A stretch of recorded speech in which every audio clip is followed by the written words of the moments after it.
Forsaken currently has 4 different killers that all have one unanimous goal together, that being killing. They are indiscriminate, they are ruthless, and most importantly of all, you will always be the victim. The survivors are only capable of evasion, only capable of attempting to escape death's jaws by utilizing their abilities, but the rules never swap around. The survivors and the killers never fight on even ground. One party condemned, the other the executioner.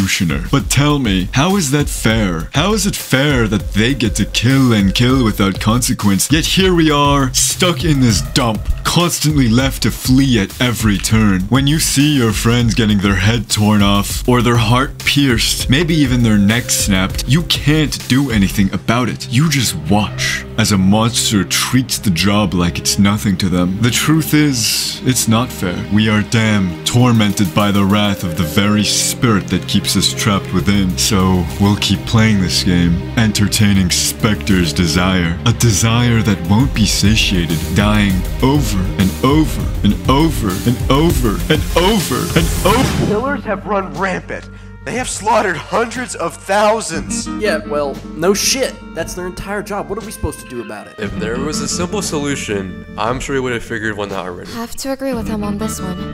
And you know how much I hate agreeing with him. That's because you won't just sit there and sulk. Where's your warrior spirit, huh? Oh, here he goes again. Piss off, In7. If I had to recall the amount of times you sat there crying over your son. Don't you dare. Well. Is this really necessary? Hey, we're just gonna getting kill your kind sooner. Come on, pull yourself. Fellas! I literally have a gun!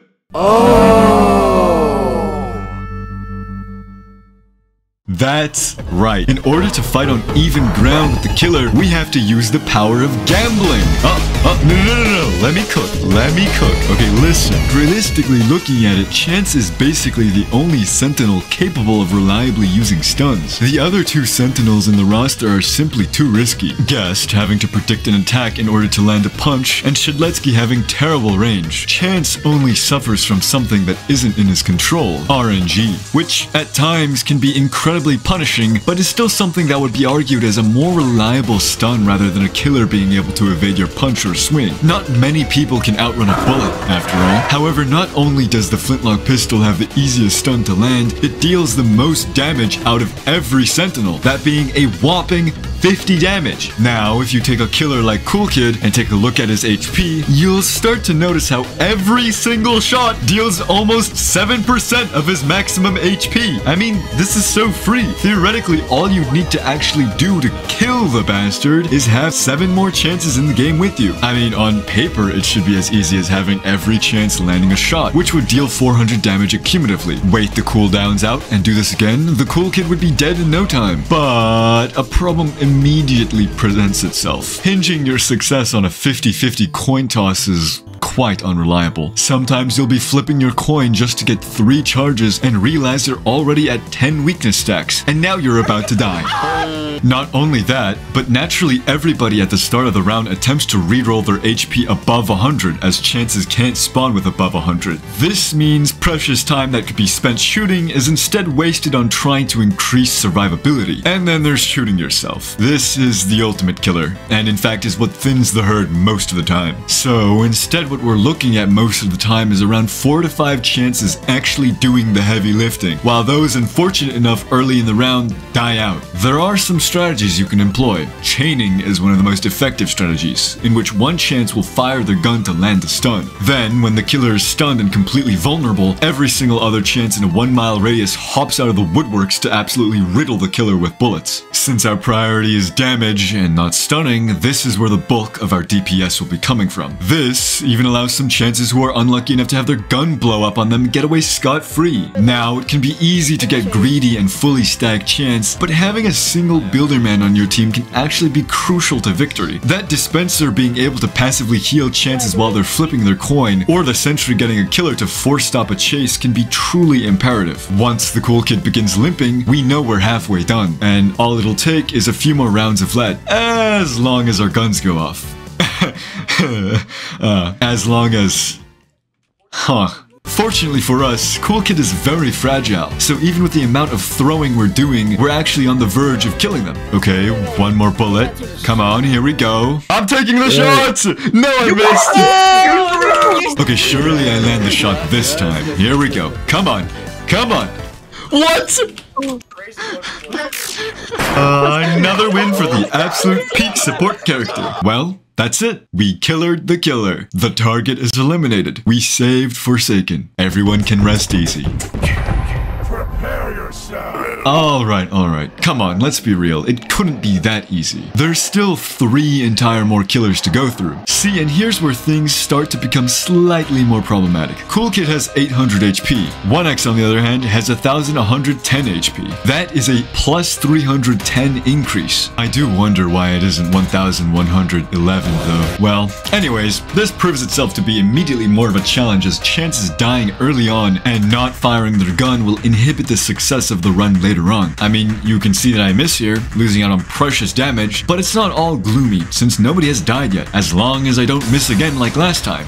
So that's how it is. A skill issue and high weakness is surely going to get you killed. Like, a serious skill issue. I seriously cannot defend myself here. Fortunately, however, over time, there is an improvement in coordination. Being able to find those opportune moments to shoot 1x from all cardinal directions, some chances even opting in to make use of their full range. I mean, if you're given 90 studs of range, by all means, you should be using all 90 studs of range. However, there is another problem. 1x is able to summon minions, which will litter the map when down to the last few chances. Traditionally, this wouldn't be a problem, but since every shot is so valuable, dealing with them isn't very possible. This chance is at 100% HP, and immediately drops dead because a minion around a corner while you're at 40 stacks of weakness doesn't exactly bode well with each other. Despite making this 1x limp, it's just not enough. Trying again, this poor soul drops dead because of a mass infection. Again, traditionally, this ability, although damaging, wouldn't be that big of a deal, but when you have weakness stacks, that damage is exponential, and getting sniped by 1x isn't out of the ordinary. But once again, not everything is so doom and gloom, as we're able to get a great chain going here. But if chaining isn't possible,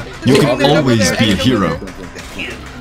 Thank you, Chance! My hero! One of the advantages that Chance does have against 1x is being able to shoot when the 1x uses mass infection, as killers are forced to deal 0 damage when stunned. Or hell, you can even shoot while entangled, so long as you press the button before the entanglement reached you. Or how about we just punish 1x for using any ability? Now we're making solid pace, and this 1x is about to die, so as long as I don't keep true to my track record, everything should be fine. I'm having flashbacks! Now we're never little bros. I'm having a realistic panic attack. Now we're never little bros. Now we're never. Okay, well, I didn't kill them, but my teammate will. Okay, well, my other teammate will. Oh, and we didn't get to see what happened there. That's kind of a lame shot. Hold on. And we're back. Landing a shot here. My teammate should have me covered. There we go. Consider this target eliminated. Look at that stupid ragdoll. Overall, 1x isn't too terribly difficult to deal with. As long as you can capitalize on any move that forces 1x to stand still, you have shots that are begging to be taken. The same can't be said about Jason, however, considering his whole gimmick is getting up close and personal with you. He also stands at a fearsome 1250 HP, granting him just a bit more survivability against the onslaught of bullets. However, this also does mean maps like Yorik's resting place are perfect against him, as you'll be able to knock his mask off from across the map. Alright, we all saw this coming. Okay, yep, there, you can get your laughs out now. Yep, there we go. Now, you'd think that Jason wouldn't be too bad to deal with considering his whole thing being getting in melee range to attack, but that is exactly what makes him so frightening. Jason specializes in targeting, and the moment he begins to target a specific chance, they're as good as dead, as, remember, our job is DPS, not stunning and saving. Doesn't mean you can't try though. Here, I'll save you. I don't want to talk about it anymore. But we can introduce a new strategy. To try and prevent Jason from targeting, every chance can use the same exact skin. Now, amongst a crowd, it is impossible for the killer to tell who's who. The only real giveaway being if one is visibly injured. This diversion can be what it takes to just barely cause enough hysteria for the Jason to be led astray. But Jason also loves countering stuns by various means. Aside from his sheer speed to be able to sidestep, this masked maniac can also use Raging Mace, Gashing Wound, Behead, or outright enter a kill animation. So when you consider that his entire kit aids him in preventing himself from being shot, yeah, you end up with a pretty nasty counter to the whole Chance Brigade thing going on. I mean, I personally wasn't expecting him to be so difficult to deal with, but here we are an hour in, and this guy is still kicking our asses. It should also go without saying that this map in particular, Planet Voss, will make your life a lot more difficult with all these random walls placed everywhere, acting as perfect cover for all killers across the board. Whether intentional or not, you'll have moments where you do have to plan in advance a little more to account for them pivoting behind a wall and wasting your shot entirely. But again, Yorick's resting place is just perfect. Big and open, and although usually poison would be utterly meaningless to the killer, in a situation where their HP is everything, makes for a perfect way to slowly chip their damage passively if they dare to skip taking bridges like the rest of us. Unfortunately, I don't get to relish in it much longer, as I get greedy with a missed point-blank shot here, and as you would expect, killers are very fond of free punishment. But just because I don't get to relish in it doesn't mean my team can't relish in it. Very shortly after, the Jason gets executed with a whopping 6 chances left alive. Suffice to say, you will struggle with that killer, as it requires perfectly knowing when and when not to shoot compared to all the other killers. We can consider this target eliminated. But then stands our greatest challenge yet. John Doe. Now, if you know anything about this guy, it should be immediately striking as to why he stands out as someone who is so intimidating. John Doe has a passive called Unstoppable, which makes it so that every single time he is stunned, his stun cannot be longer than 2.1 seconds, before receiving a speed boost for 2.5 seconds. Essentially, you are powering this thing up every single time you stun him, as he'll charge at the nearest survivor to maul them. On top of that, his HP stands at a staggering 1,500, being easily the most tankiest out of them all. This is quite literally almost double the amount of health Cool Kid had when we were first fighting him. In fact, the HP is so high that we start dipping into what are effectively necessary sacrifices. Upon the discovery that we're about to run out of time and our objective is to kill the killer, one of us has to be the valiant hero to feed ourselves to the killer, and to extend that time just a tiny bit. And let me tell you, it ain't gonna be me. And apparently we actually had Spectre in the voice call with us to remind us about this. God requires a sacrifice.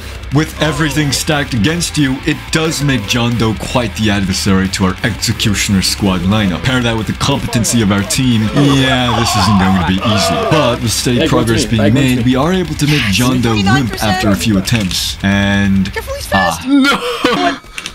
Did that swing go past the sentry? Hello? Oh my god, it's literally the image. It is straight up that. Now, trust me when I say this, we really tried our hearts out for this. Unfortunately, considering I've put together a team of people who yield a little more brain power than your average player, this means not only are we fighting an absolute beast, but one that can turn you into Swiss cheese within 30 seconds. Of course, nobody expected it to be a cakewalk, but I mean seriously, the time constraint alone was enough to make this near impossible.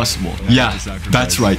0%. Yeah, I see where John Doe being an evil hacker makes more sense now. But no matter what, we can always rely on one thing. Yorick's resting place. Yeah, I know I'm glazing the shit out of this map, but it really is a firing line haven. Okay, now I know it looks bad. That chance is wasted. But our start is looking pretty good. Fortunately, due to the amount of looping potential this map has, there is no shortage of keeping distance. Now, here's where the builderman comes in useful. If you can force the killer to have to stop moving in order to destroy a sentry, you have a perfect shot lined up. But because we're doing a bit too well, a sacrificial lamb is necessary to keep the round going, as per Spectre's orders. God requires a sacrifice. We'll honor that, of course, with our emergency noob. What if I didn't run? What if I'm not a coward? What if I want them to kill me? What if I want them to try? I mean, call me two-time with the amount of times we sacrificed someone for a blood ritual to keep ourselves alive. Now, with my 200 hours of looping prowess, this John Doe stands no chance as he attempts to pursue me. He catches on to this and proceeds to use corrupt energy. Doesn't he know? Fool. I have a fully loaded gun. I'll be putting an all part of my plan. Now the builderman volunteers as tribute for the next sacrifice. Godspeed. Your service was one of the best. One more chain will do it all. Oh, what's that? Receiving intel? Yeah, it's 1%. Oh my god, 1%. Oh, Then that's it. That chance will be the last one to have to die. One more shot will do the trick. With 1 whole minute still left on the clock, victory is only but assured. Just one clean shot. Here we go. The target is eliminated, 1337. We've finally done it. Saw everything crystal clear from your body cam, Chance. We're preparing you a ride back to HQ. Alright, pal. I hope Builderman pulls through. His work really did a solid to them.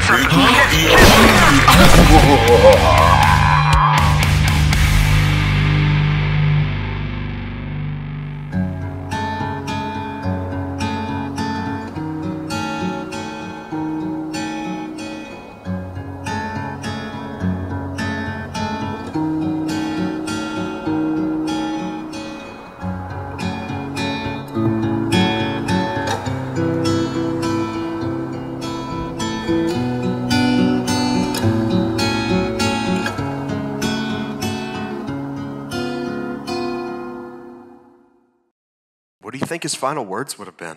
Probably for you to subscribe. Yeah, definitely. Definitely.